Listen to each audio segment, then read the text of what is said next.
লাগাই যাইতাম বেশ তোর অবরোধ বেশ লাগাইতাম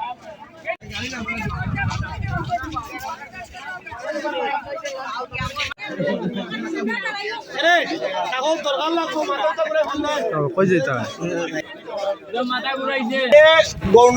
গৌরনগর যেটা আমাদের এলাকা কৈলাসহর থেকে কুমারঘাট আমাদের রুট বন্ধ করেছি আমরা।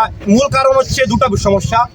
আমরা 4 বছর ধরে এই রাস্তা রুট হচ্ছে, আমরা অত্যন্ত খুশি এই রুট হচ্ছে, কিন্তু এই রুট হওয়ার ফলে আমাদের প্রথম থেকে দাবি ছিল যে এখানে পাক্কা ড্রেন করে দেওয়া। গৌরনগর 2 নং ওয়ার্ডের শব্দকর পাড়া যে এলাকার একটু সামনে থেকে চিরাকুটি অবধি যেন পাক্কা ড্রেন করে দেওয়া হয়, এবং গৌরনগর যেটা হচ্ছে পেরিয়ে যে রুটটা রয়েছে সুদা সার্কিট হাউস পর্যন্ত যাওয়া যায়, সেই রুটটার অবস্থা বেহাল। সেই রুটটা যেন অন্তত সরকার সেটা কাজ করে এবং এই ডিপার্টমেন্ট কাজটা করে।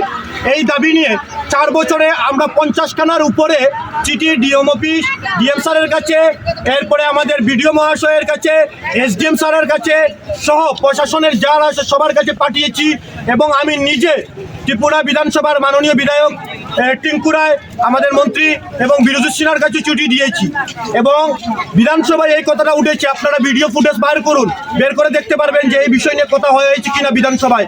তারপরে ত্রিপুরা রাজ্যের সরকার মুখ্যমন্ত্রী থেকে সকল আধিকর্তা সবাই জানে এই রুটের এবং এই ড্রেনের সমস্যা।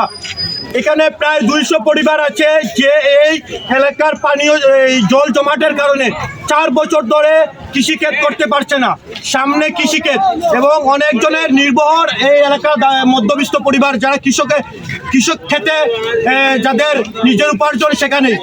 সেই নিরিখে আমাদের আজকের দাবি শেষ বাধ্য হয়ে আজকে আমরা গৌরনগর এলাকাবাসী আমরা রাস্তায় নামতে বাধ্য হয়েছি।